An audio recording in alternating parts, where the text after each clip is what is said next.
안녕하세요 여러분, 수익률 상승에 도움을 드리고 싶은 헬퍼입니다. 금일 진행의 간단한 마감 시황 설명드리고요. 그 다음에 오늘 프로그램 매매 관련돼서 간단하게 살펴보고, 오늘은 좀 외국인이 프로그램 매매 한 1조 정도 있었고요.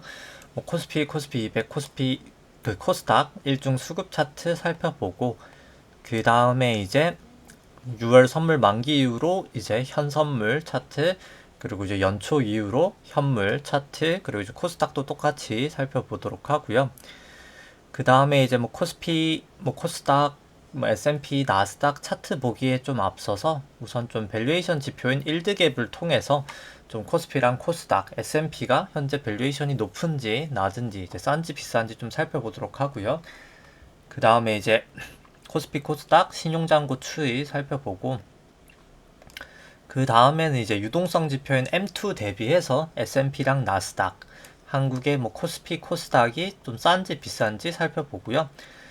그 다음에 이제 매크로 지표들 통해서 이제 월간 한국 수출액을 통해서 지금 시가총액 대비해서 좀 월간 수출액을 이제 좀 시가총액으로 나눈 지표가 좀 비싼지 싼지 한번 살펴보도록 하고요. 그 다음에 이제 글로벌 GDP 대비해서 코스피 시총과 S&P가 비싼지 살펴보고, 그 다음에 이제 하이힐드 스프레드를 통해서 지금 현재 위험 선호 구간인지 위험 회피 구간인지 한번 살펴보도록 하겠습니다. 그 다음에 이제 코스피, 코스닥, S&P, 나스닥 차트들 살펴보도록 하고요. 그 다음에 이제 코스피 안에 있는 내재 변동성 V 코스피 살펴보고, 그 다음에 필라델피아 반도체 지수, 니케이, 유로스톡스, 항생, 상해종합, 글로벌 지수 살펴보고, 그 다음에 이제 달러 인덱스, 달러 원, WTI, 금, 그리고 국고채 10년, 미국채 10년 금리 추이 살펴보도록 하고요. 그 다음에 이제 보유하고 있는 키스코 홀딩스, 그리고 이제 현대해상, DB손보, 그리고 이제 KT 종목 살펴보도록 하고요. 그 다음에 이제 매도는 했지만 관심 있게 보고 있는 효성화학이나 제일제당, DLENC, 그리고 이제 LG전자, GS 좀 살펴보도록 하겠습니다. 그 다음엔 이제 오늘 하는 종목이 화요일날 이제 현대차, 셀트리온, NC소프트, 그리고 이제 게임스탑 종목 좀 살펴보도록 하고요. 오늘 방송을 좀 마치도록 하겠습니다. 우선 오늘 같은 경우에는 사실 장 초반에는 코스피가 좀 하락을 하면서 시작을 하다가 외인 매수세가 좀 들어오면서 좀 아시아 증시 자체들이 다 좀 내려가다가 올라가는 상황이 연출이 됐고요. 오늘 한 1.8% 정도 상승이 있었습니다. 코스피 200은 삼성전자 좀 많이 상승하면서 2% 정도 상승이 있었고요. 코스닥은 한 0.6% 정도 상승을 하였습니다. 업종별로 본다고 치면은 오늘 좀 전기전자 쪽이 사실 좀 많이 올랐었고요. 삼성이나 하이닉스도 그렇고 나머지도 좀 많이 올랐었고, 은행은 사실 카카오뱅크의 영향이고, 제조업 쪽이나 이런 부분, 오늘은 전반적으로 사실 다 하락을 하다가 막판에 조금 많이 올랐습니다. 좀 요즘에 최근 들어서 계속 시클리컬 부분이 조금 잘 올라가고 있고요. 건설, 철강 이쪽이 좀 잘 올라가고 있는 상황이고요.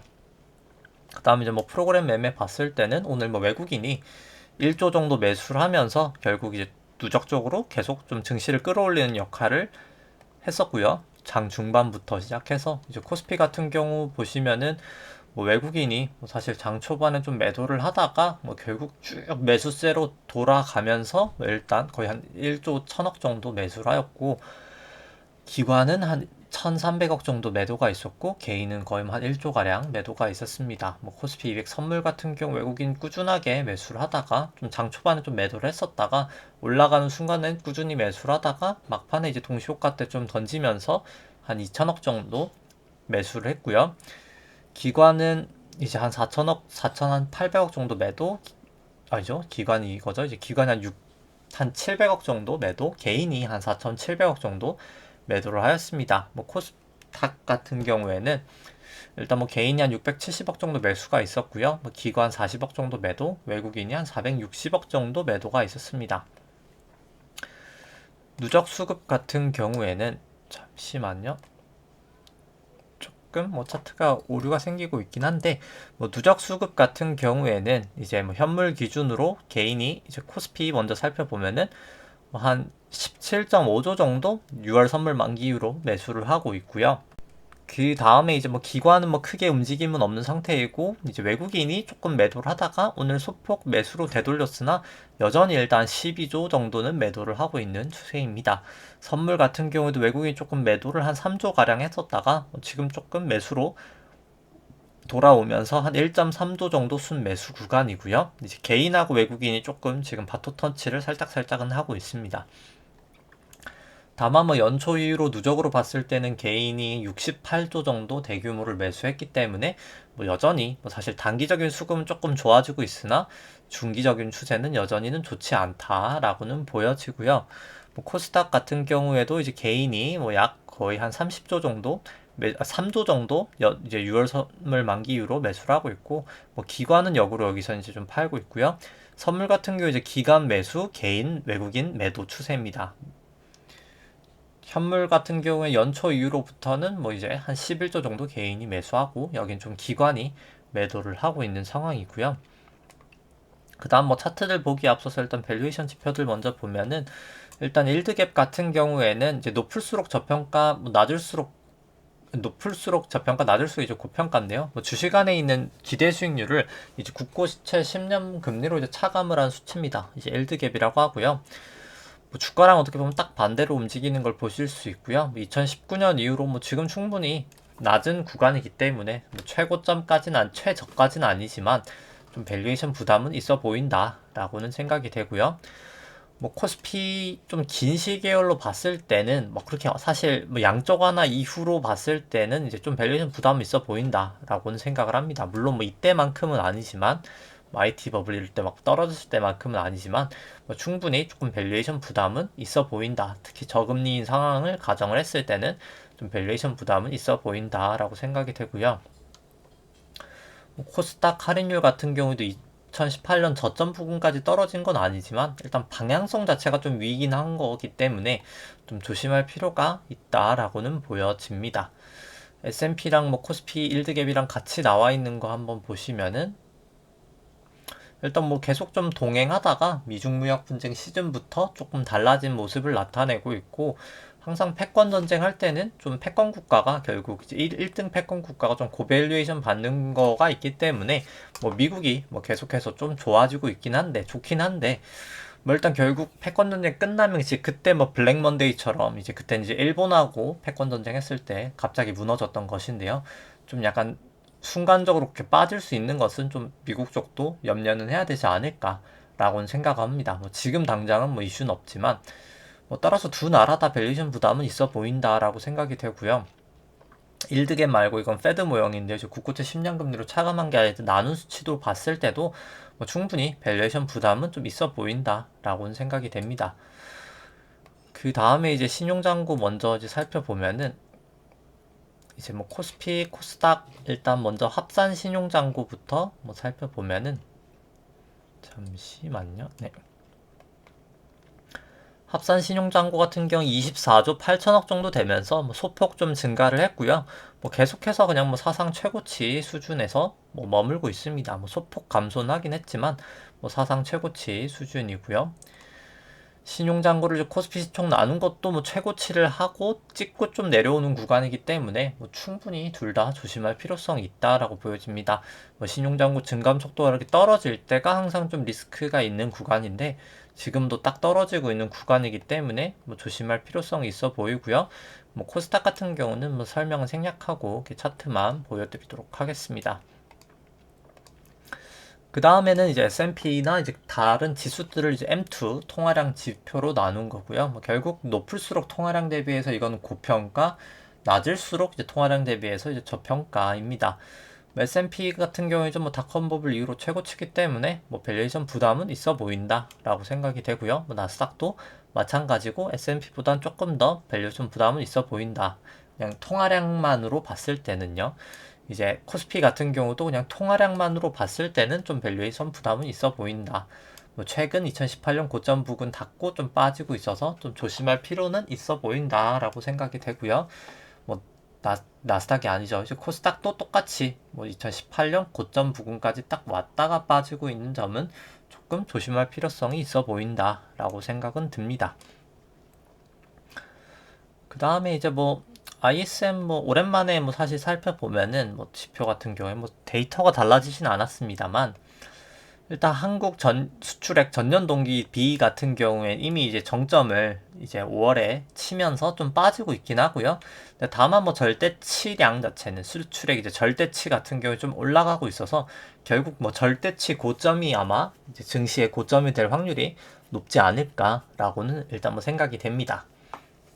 뭐 이미 지금 고점을 쳤을 수도 있을 것 같긴 하고요. 뭐 저는 좀 고점을 쳤다라고는 생각을 하지만 한국 증시는 뭐 일단 한국 수출액이 그럼 여기가 이제 정점일지 아닐지를 조금 더 이제 그건 지켜봐야 될 것 같고, 미국 제조업 지수 같은 경우에 조금 더 빠르게 3월에 이제 정점을 쳤고, 미국 이제 ISM 이제 비제조업 지수 같은 경우 다시 이제 반등을 하면서 뭐 일단 두 지표들 다 일단 뭐 8월 수치를 조금 더 이제 봐야 될 것 같습니다. 이제 곧 발표가 되기 때문에 뭐 이 수치를 이제 좀 보면 될 것 같고요. 일단 뭐 대부분 이제 피크아웃을 좀 치긴 쳤다. 전년 대비로는 일단 뭐 그렇게는 보여지고요. 이 수치는 이제 코스피 시가총액을 월간 이제 한국 수출액으로 나눈 수치인데 원래 한 36배 정도 이제 좀 넘어갈 때 항상 조정을 보였습니다. 뭐 이번에도 이제 넘었다가 좀 하회를 하고 있는데 뭐 그렇기 때문에 수출액 대비해선 좀 밸류에이션 부담이 있어 보인다라고 생각이 되고요. 이제 코스피 시총을 이제 S&P랑 이제 글로벌 GDP로 나눈 수치인데 이제 이렇게 전에 이제 고점들을 이미 다 넘긴 상황이거든요. 이제 S&P 같은 경우에 닷컴 버블 때도 넘겼고요. 뭐 그렇기 때문에 뭐 충분히 밸류에이션 부담은 있어 보인다라고는 생각이 됩니다. 하일드 스프레드 같은 경우에는 이제 200일 이동평균선, 장기 이동평균선은 여전히 이제 아직은 하회하고 있기 때문에 장기 이제 구간의 이제 위험 선호 현상은 아직까지 유효하다라고 보여지고 120 이동평균선으로 이제 중기적인 위험 선호 현상도 위험 회피로 잠깐 갔었다가 지금은 일단 다시 조금 회귀를 한 상황인 것 같고요. 단기 이동평균선이 50 이동평균선도 이제 하일드 스프레드가 다시 이제 재차 50 이동평균선 좀 하회했기 때문에 뭐 지금은 이제 뭐 단기 이동 평균선으로 봤을 때는 일단 재차 다시 이제 위험선으로 되돌아섰다라고 생각을 합니다.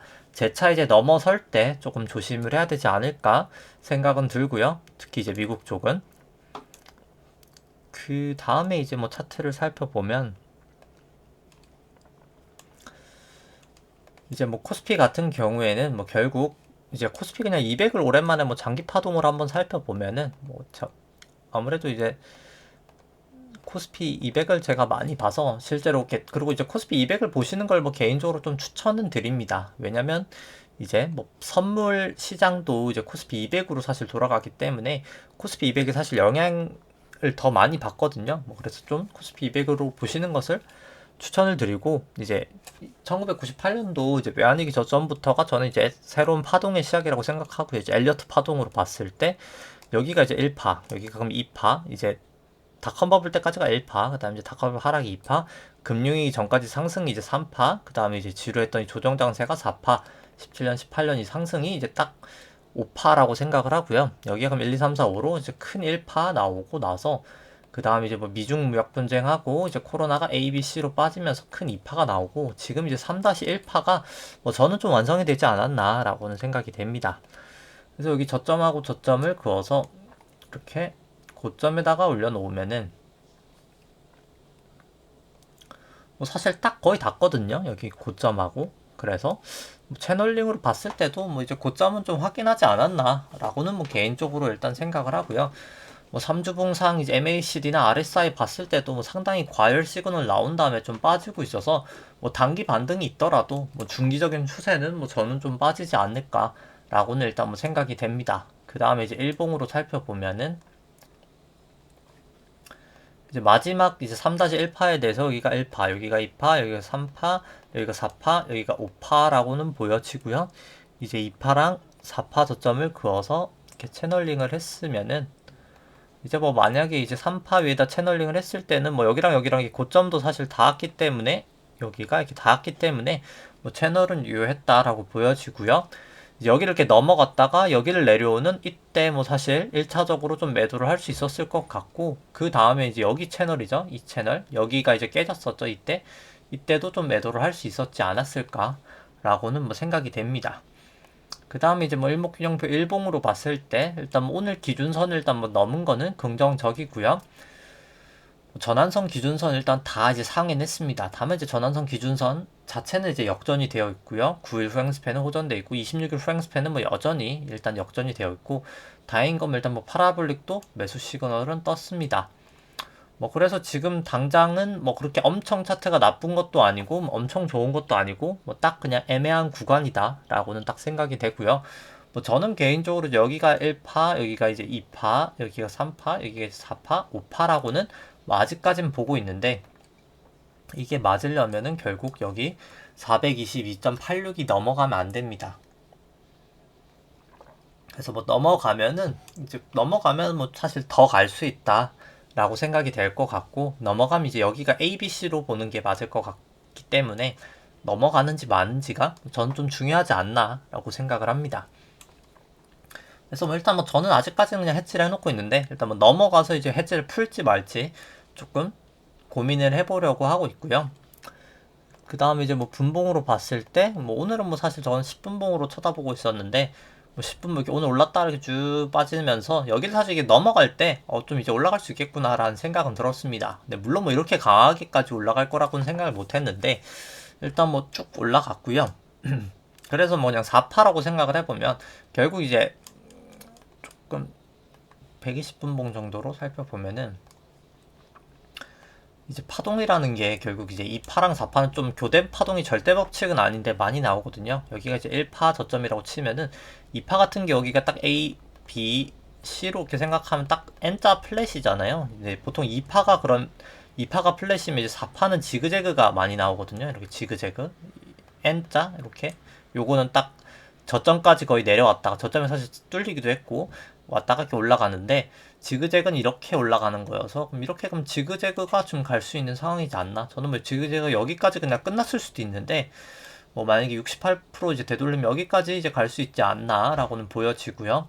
근데 이제 뭐 똑같은 얘기지만 422.86 여기가 좀 뚫리면 안 됩니다. 그래서 이제 이거를 뚫리냐 마냐를 일단 뭐 지켜봐야 될 것 같고요. 일단 뭐 120분봉 상으로는 뭐 다 호전됐기 때문에 이제 구름대도 다시 위로 이탈을 했고, 사실 코스피는 뭐 단기 추세로 봤을 때는 큰 문제는 없다라고 보입니다. 이제 볼린저 밴드도 사실 어제는 쫙 모여 있어가지고 어디로 튈지 몰랐는데 뭐 결국 이제 위로 지금 튀고 있는 모양새고요. 일단 뭐 그래서 좀 단기 방향성은 뭐 나쁘지 않다. 근데 뭐 좀 장기적으로는 저 그냥 파동상 여기 422.86을 넘지 않는 이상 좀 빠질 수도 있다라고는 뭐 보여지고요.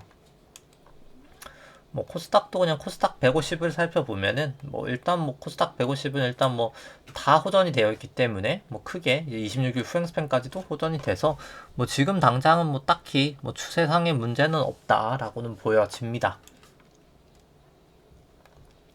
그 다음에 이제 뭐 S&P 같은 경우에도 뭐 일단 뭐 계속해서 잘 가고 있고요. 일단 뭐 추세상은 아직까지는 여전히 문제 없다라고 보여집니다. 여기가 1파, 여기가 2파, 여기가 3파, 여기가 4파, 여기 지금 5파의 어딘가인데 뭐 일단 뭐 지금 당장은 추세는 이상이 없다라고 보여지고, 일단 이번 파동이 저는 이제 끝 파동이지 않을까라고는 생각을 합니다.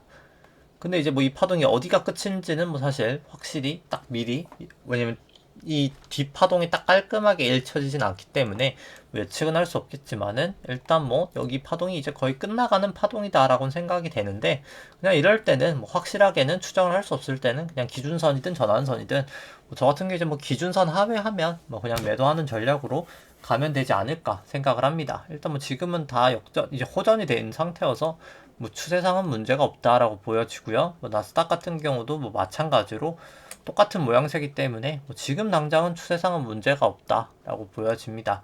뭐 나스닥 같은 경우에 뭐 9주봉으로 봐도 뭐 아직까지는 추세가 문제가 없고, 3주봉으로 봐도 뭐 아직 추세는 문제가 없고, 뭐 주봉으로 봐도 일단 뭐 아직까지는 뭐 추세의 이탈은 없습니다.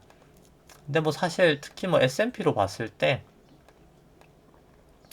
미국 쪽은 뭐 개인적으로 저는 뭐 딱 엘리어트 파동에 거의 뭐 정확하게 잘 맞게 가고 있다라고는 생각이 들거든요. 근데 이제 그게 이제 어디까지 가느냐의 문제인 건데, 이게 엘리어트 파동 이제 프록터라고 이제 좀 프록터 뭐라고 이제 좀 책을 쓰신 분이 있는데, 이제 그 부분이 이제 과거 파동을 이게 막 다 예언을 했었습니다. 실제로 다 맞았었고요. 이제 그래서 여기가 이제 4파고 이 전에도 이제 파동들이 있는데 워낙 좀 긴 시계열이라 좀 잘 안 보이죠. 그래서 이건 넘어가고, 정말 그레이트 이제 사이클, 이제 그랜드 사이클로 봤을 때 여기가 이제 4였고 여기가 이제 5였습니다. 정말 큰 파동으로 봤을 때 거의 한 100년 정도 되는 파동으로 봤을 때요. 이제 그래서 1, 2, 3, 4, 5가 이제 다 끝이 나고 이제 미국 같은 경우가 제가 이 얘기는 지금 처음 하는 것 같은데 여기가 이제 그래서 이제 2000년 닷컴 버블쯤에 이제 터진다고 했었거든요. 그분이 실제로 이제 실제로 딱 정확하게 맞춘 건 아니지만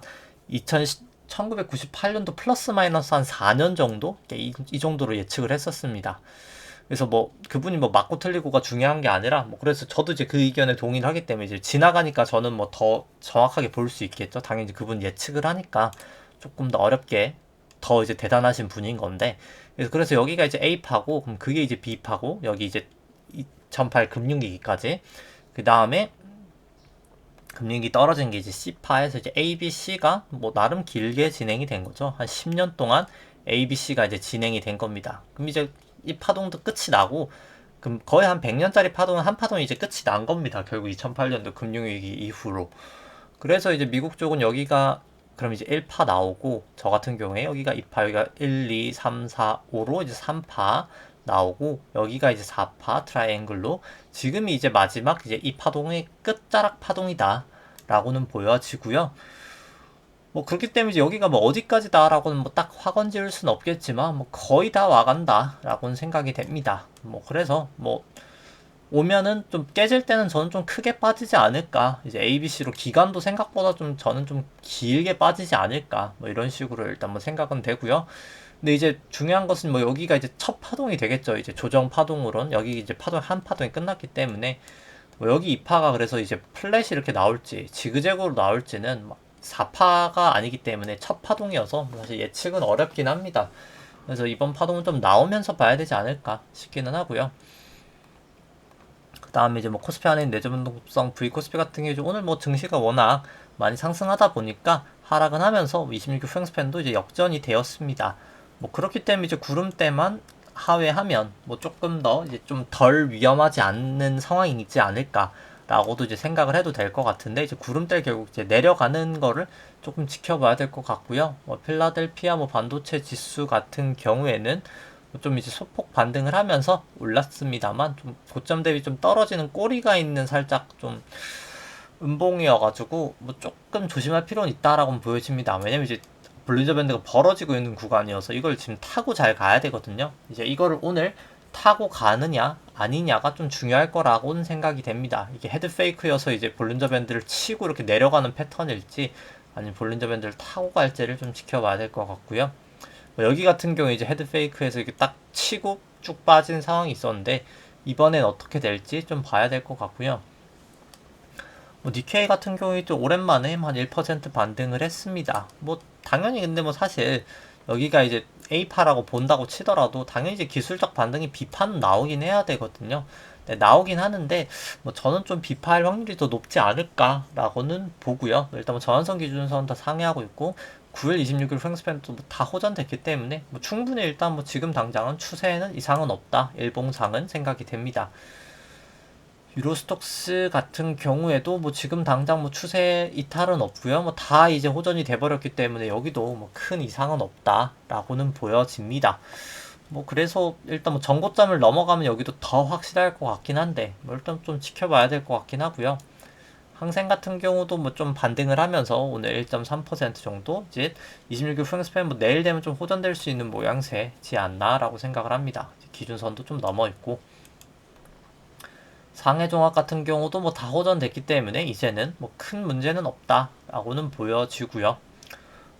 뭐 그래서 뭐 좀 추세만 봤을 때는 뭐 이탈은 없는데 뭐 저는 좀 중국 쪽은 지금은 좀 부정적으로 보고 있긴 합니다. 뭐 좀 유동성 때문에 그냥 제가 생각했을 때는 이제 이렇게 M1 나누기 M2가 낮을 때 항상 위기가 나타나거든요.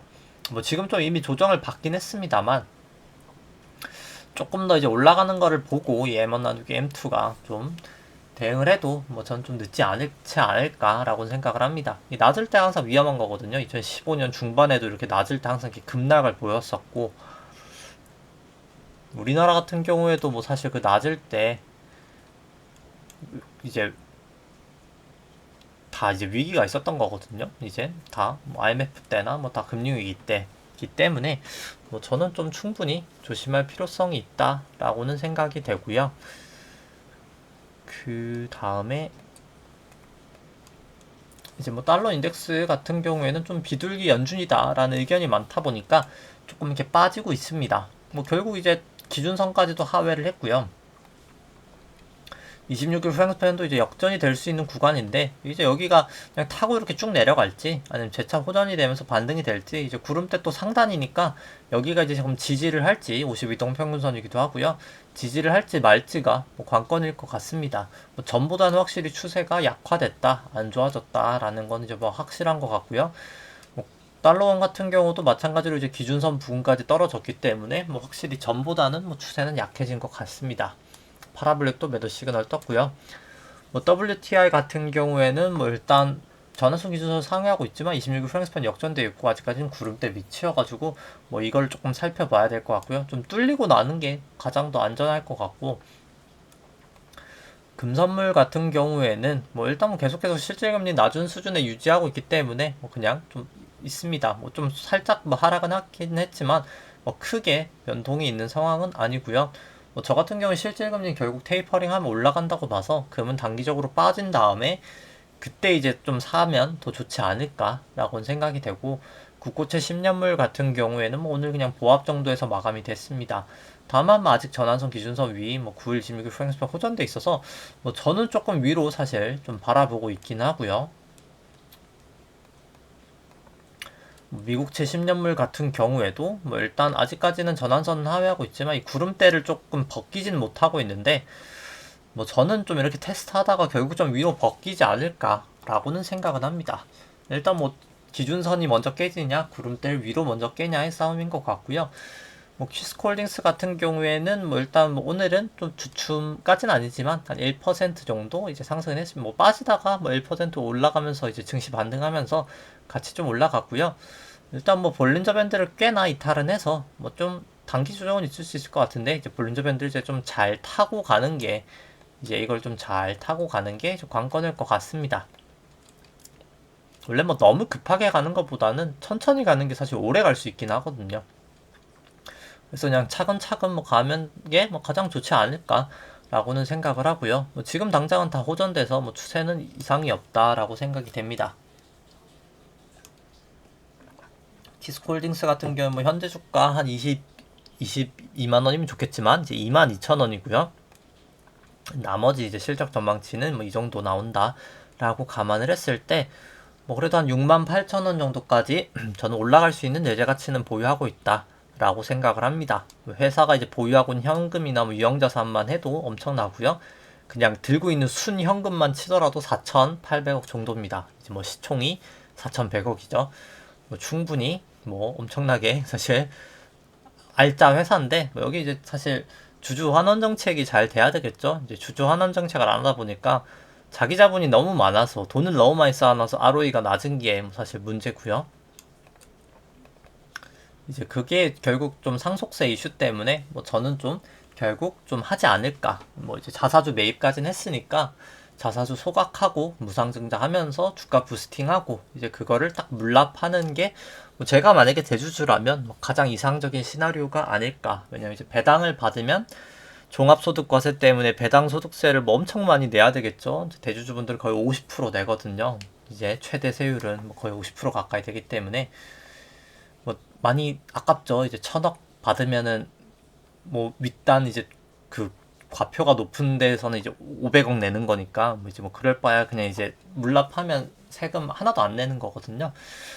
당연히 이제 그걸 좀 선호하지 않을까라고는 생각을 하고 이제 뭐 현대해상 같은 경우에 이제 오늘 50일 이동평균선에서 딱 닿였는데 뭐 일단 아직까지는 전환선 기준선 다 하회하고 있고 특히나 이제 전환선 기준선이 조금 역전이 된 거는 부정적이고 26일 프랭스팬은 아직까지는 호전 상태입니다.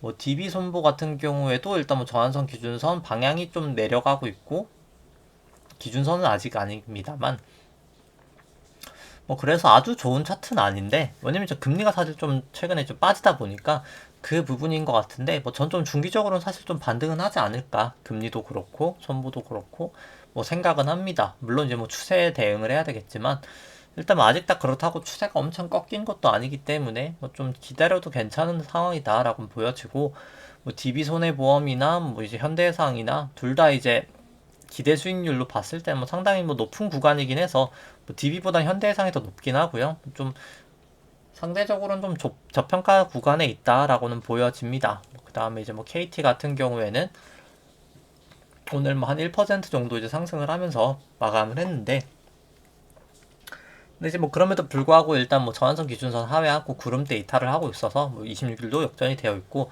뭐 추세가 좋은 건 아니고요. 이제 기준선이 이제 슬슬 내려올 텐데, 이제 고점이 내려오겠죠? 고점이 내려오다, 근데 고점이 여기랑 뭐 겹쳐 있어서 또 그렇게 내려오지도 않겠네요.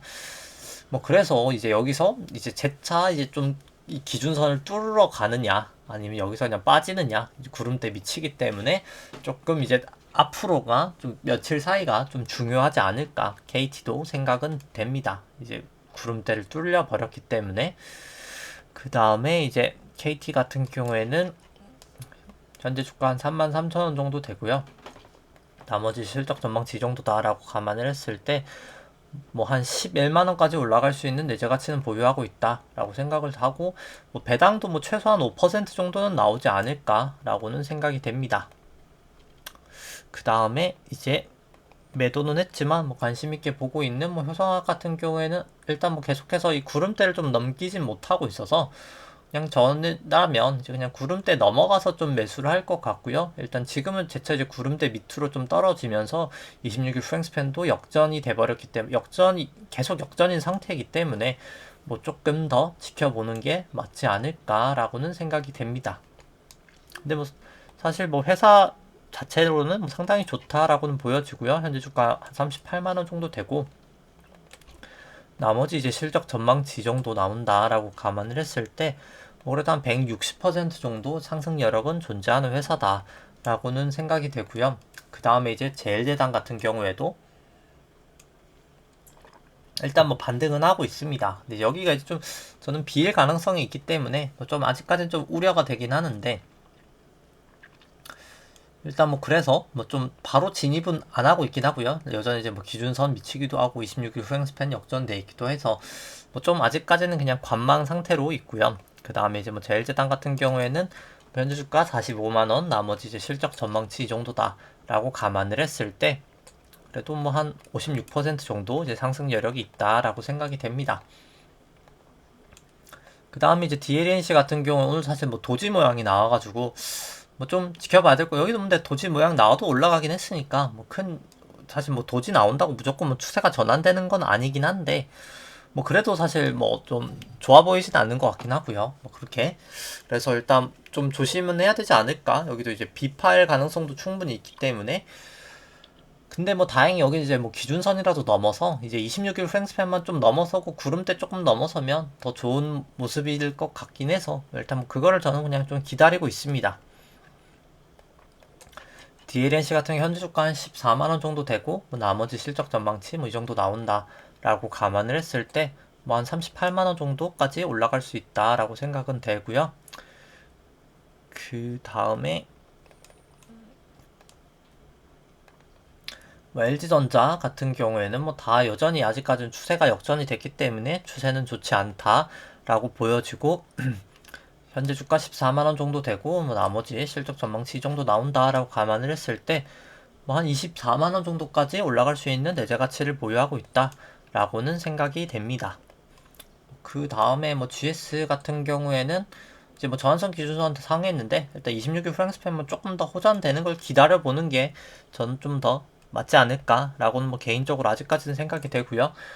뭐 현재 주가 한 42,000원 정도, 나머지 실적 전망치 이 정도 나온다라고 감안을 했을 때 올해도 한 10만원 정도까지 올라갈 수 있지 않을까, 내재 가치는 그 정도 있다라고는 보여집니다.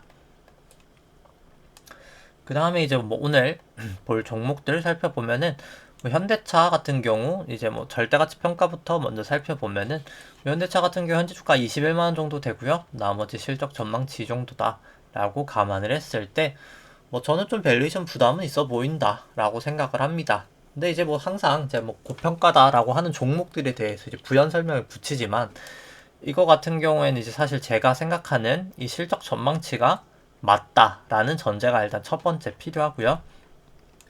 캐펙스도 그렇고 연구 성장률도 그렇고 이제 FCF 할인율 10.66 이게 또 맞냐? 에도 뭐 여러 가지 영향을 미치는 게 많기 때문에 그게 이제 다 맞다는 가정하에서는 저는 좀 밸류에이션 부담은 있어 보인다 라고 생각을 합니다. 뭐 그렇게 되면 뭐 좀 밸류에이션 부담은 좀 크게 있어 보인다 라고는 생각이 되고요. 상대가치 평가로 봤을 때도 뭐 기대수익이 높을 때 저평가한 건데 뭐 많이 내려왔죠. 사실 주가가 많이 올랐기 때문에 뭐 최근 좀 조정을 보이긴 했습니다만 여전히 이제 사실 좀 저는 좀 비싼 구간이지 않나라고는 생각이 됩니다.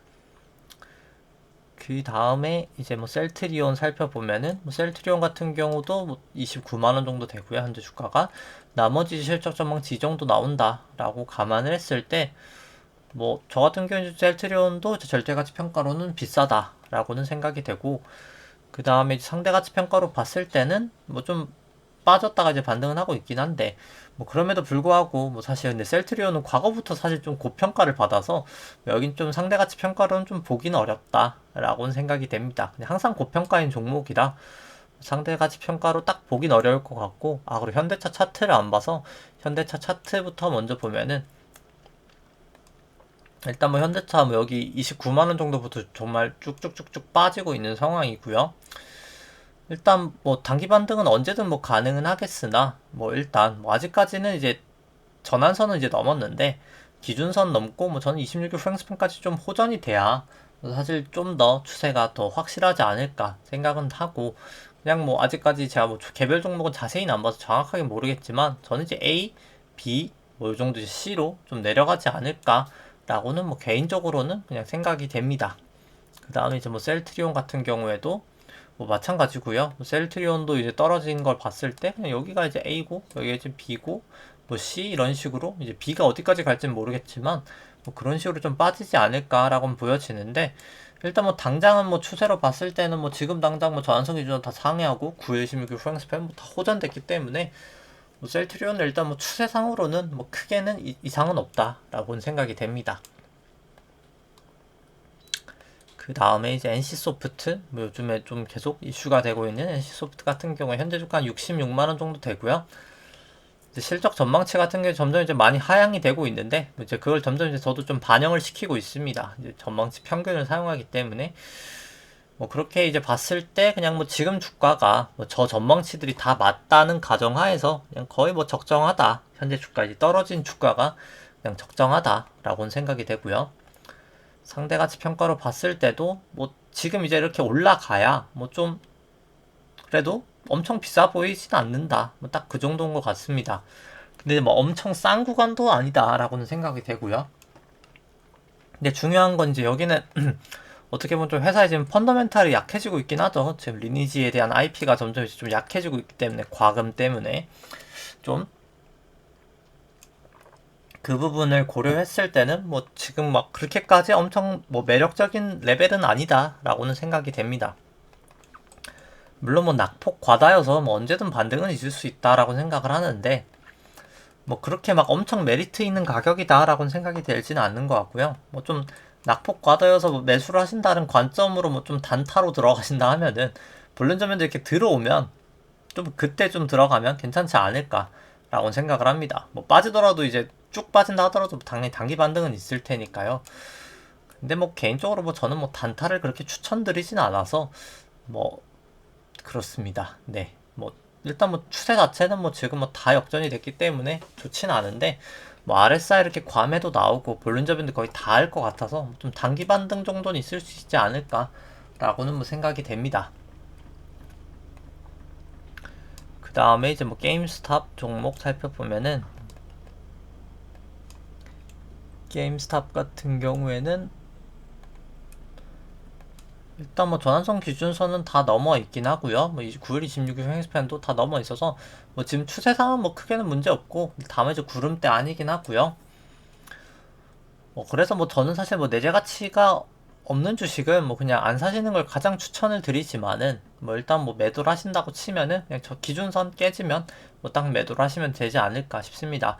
근데 여기도 뭐 전환선 기준선 50일 이동평균선 200일 이동 120일 이동평균선 다 모여 있죠. 지금 구름대까지. 뭐 그래서 여기서 이제 곧 위든 미치든 좀 튀지 않을까 생각은 들고요. 그래서 뭐 오늘도 종목들 설명은 뭐 거의 다 드린 것 같고요. 뭐 따라서 그냥 전체적으로 그냥 요약을 하면은 뭐 저는 이제 뭐 사실 증시의 밸류에이션 부담은 있는 구간이다 라고는 생각을 합니다. 뭐 사실 소위 뭐 사람들이 뭐 테이퍼링에 대해서 뭐 테이퍼링 돈을 뭐 덜 푸는 거지 안 푸는 건 아니야 라고 하지만 뭐 사실 제가 가끔 그리는 글이지만 이제 이게 매도의 힘이고 이게 매수의 힘이다 라고 치면은 그분들이 그렇게 말을 하는 근거는 이게 재무상태표처럼 딱 이렇게 딱 멈춰있는 돈처럼 이렇게 쌓인다라고 이렇게 뭐라고 해야 될까요? 이제 주식이라는 게 내가 뭐 어제 100억 산 게 오늘의 100억 이 주가를 움직이는데 오늘 주가의 움직임인데 영향을 전혀 안 주잖아요. 양쪽 하나도 마찬가지입니다. 줄인다고 하면은 이 매수의 힘 자체가 줄어드는 거거든요. 결국 테이퍼링을 한다는 것 자체가. 근데 이제 매도의 힘은 과거처럼 그럼 매도의 힘도 테이퍼링 한다고 약해질까? 근데 더 강해지겠죠. 테이퍼링을 하면 당연히 이제 오히려 사람들이 이제 피크아웃 우려를 하면서 근데 매수의 힘은 약해지니까 덜 산다는 게 그렇게 사실 좋은 의미로 읽혀지진 않거든요. 근데 중요한 건 좀 변수는 있긴 합니다. 이건 저도 이제 뭐 제가 빠져나갈 구멍을 이제 생각하려고 하는 게 아니라 실제로 이제 과거랑 좀 다른 게 있다고 치면은 일단 이번에는 뭐 계속 얘기를 하고 있지만은 이 리버스 레포가 이제 과거랑은 다르게 되게 많거든요. 이제 리버스 레포를 좀 설명하면 시간 좀 오래 걸릴 것 같아가지고 이제 그럼 뭐 그냥 오늘 뭐 오랜만에 간만에 좀 설명을 하면은 결국 지금 연준이 돈을 막 그냥 계속 풀고 있잖아요. 지금도 연준 총자산이 쭉쭉 늘고 있는데 근데 이제 그게 다 그냥 지급준비금으로 이제 그냥 은행 통장에 지금 쌓여 있는 거거든요. 근데 쌓여 있다 보니까 돈이 갈 데를 잃다 보니까 연준이 이제 저저번이었나? 이제 FOMC 때 그래서 이제 IOER이라고 해서 지급준비금, 초과 지급준비금, 이제 과잉 이제 예치하는 거에 대한 금리를 높여줬거든요. 그래, 뭐 지급준비금이라도 계속 넣어. 이렇게 이런 식으로. 근데 이제 너무 유동성이 풍부하다 보니까 이제 실질금리가 이렇게 낮아진 상황이고요. 근데 이제 중요한 것은 이제 레포라는 거는 이제 그렇다 보니까 원래는 근데 이제 여기서 이제 연준 부채 계정이 여러 가지가 존재하는데 이제 지급준비금 같은 경우 이제 뭐 늘었다 치는데 이 TGA라고 재무부 이제 미국의 재무부 일반 계정 이제 재무부가 가지고 있는 현금 같은 경우에는 지금 재정정책 계속하고 이제 부채 한도 협상 때문에 이제 0.45조 달러까지 줄여야 되기 때문에 계속 떨어진 상태거든요. 그렇다 보니까 이제 이 두 합계가 이게 지금 결국 연방준비은행의 이제 부채 계정인데요. 근데 부채랑